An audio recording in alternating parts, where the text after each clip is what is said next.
Hi hello. അപ്പോൾ ഞാൻ ഈ കുളിച്ച പാടെയൊക്കെ വന്നേക്കുന്നത് എന്താണെന്ന് വെച്ചാണെങ്കിൽ ഇന്ന് എനിക്കൊരു കൊറിയർ വന്നു വീട്ടിൽ.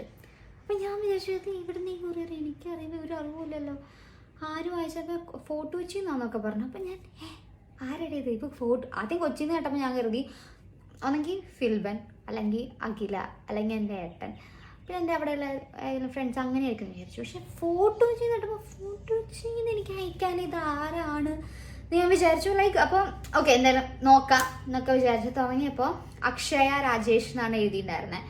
അപ്പോഴേ എനിക്ക് മനസ്സിലായി ആരാണ് കക്ഷി എന്നുള്ളത്. അപ്പോൾ ഞാൻ വിചാരിച്ചു, അപ്പോൾ ഞാൻ അക്ഷയ്ക്ക് ഞാൻ മെസ്സേജ് ഒന്നും അയച്ചിട്ടില്ല, ലൈക്ക് എനിക്ക് കിട്ടി എന്നൊന്നും പറഞ്ഞു. അക്ഷയ എന്നോടും പറഞ്ഞിട്ടില്ല, ഇങ്ങനെ ഒരു സംഭവം അയച്ച കാര്യങ്ങളൊന്നും എന്നോടും പറഞ്ഞിട്ടില്ല. അപ്പോൾ ഞാൻ എന്തായാലും ലൈക്ക് ഓപ്പൺ വലിയൊരു ബോക്സ് ആയിരുന്നു കേട്ടോ.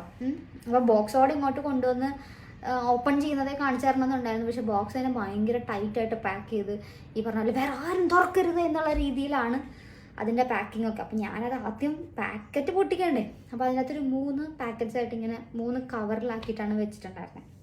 അതിലൊരെണ്ണം ഒരു ഈ മെറൂൺ കളറിലുള്ളൊരു സാരിയാണ്. മെറൂൺ എന്ന് പറയുന്നത് എൻ്റെ ഫേവറേറ്റ് കളറാണ്. മെറൂൺ റെഡൊക്കെയാണ് ഫേവറേറ്റ്. കാരണം ഞാൻ എൻഗേജ്മെൻറ്റൊക്കെ റെഡ് ഇട്ട് കണ്ടപ്പോൾ മനസ്സിലായി കാണുമല്ലോ. അപ്പം ഞാനത് അതന്നെ ഇപ്പോൾ പൊട്ടിക്കുന്നതേ ഉള്ളൂ. വാ, ഇത് ഈ ഒരു നല്ല കളർ കേട്ടോ. ഈ കളറും പിന്നെ അതിൻ്റെ ഇതിന് എന്ത് ഈ വർക്കിന് എന്ത് പേരിട്ട് വിളിക്കും എന്ന് എനിക്കറിയില്ല. ബട്ട് ഇത് രണ്ടും കൂടെ നന്നായി ചേർന്ന് പോകും. പിന്നെ ഇയറിങ്സും ഉണ്ട് കേട്ടോ. ഇതിനോട് മാച്ച് ആയിട്ടുള്ളൊരു ഇയറിങ്സും പക്ഷേ ഈ മേടിച്ച് കൊടുത്ത് വിട്ടിട്ടുണ്ട്. അത് രസമുണ്ട്. Okay, hi hi hi. Anyway എൻ്റെ ടേസ്റ്റ് അനുസരിച്ച് തന്നെ ഒരു കളറ് മേടിച്ച് തന്നതിന് thank you so much. And next one ഇതും ഹാപ്പി ബർത്ത്ഡേ എന്ന് ഇട്ടിട്ടുണ്ട്. അപ്പോൾ ഗിഫ്റ്റ് വരുന്നുള്ള വേറൊരു കാരണം കൂടെ പറയണമല്ലോ. ജൂലൈ 26 എൻ്റെ ബർത്ത്ഡേ ആണ്. അപ്പോൾ ഞാൻ എപ്പോഴും പറയും ഞാൻ അങ്ങനെ സെലിബ്രേറ്റ് ചെയ്യാറുണ്ടായിരുന്നു. ബട്ട് നമ്മളെല്ലാവരും ഒരു പാൻഡമിക് സിറ്റുവേഷനിലാണ്. അതുകൊണ്ട് ഞാനിപ്പോൾ ലാസ്റ്റ് ഇയറും സെലിബ്രേറ്റ് ചെയ്തിട്ടില്ല. ഈ വർഷം സെലിബ്രേറ്റ് ചെയ്യുന്നില്ല എന്ന് തന്നെയാണ് തീരുമാനം.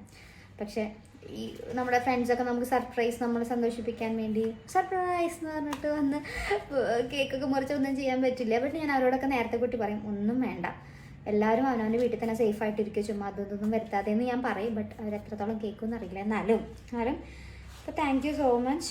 ഞാൻ ഓപ്പൺ ചെയ്യാണേ. അമ്മേ, അയ്യോ, ഇത് എന്തൊക്കെ പൊട്ടിയിട്ട് വരട്ടാ. ഈശ്വര, കൊച്ചു കഷ്ടപ്പെട്ടുണ്ടാക്കിയത് എല്ലാം കൂടെ താഴെ പോയല്ലോ മുടിയിലൊക്കെ. ഓക്കെ, കാവ്യ ഇത് അക്ഷയ തന്നെ ഉണ്ടാക്കിയതാട്ടോ. കാവ്യയുടെ ഇത് ഫോട്ടോ കാവ്യ എന്ന് എഴുതിയിട്ടുണ്ട് കേട്ടോ. And birthday Kavya birthday. ഇത് എനിക്ക് തോന്നുന്നത് എല്ലാം കൂടെ കൂട്ടി വെച്ചാൽ എന്തോ ആവും. പക്ഷെ എല്ലാം കൂടെ തള്ളി പുറത്തോട്ട് വന്നപ്പോൾ birthday, happy birthday, happy birthday.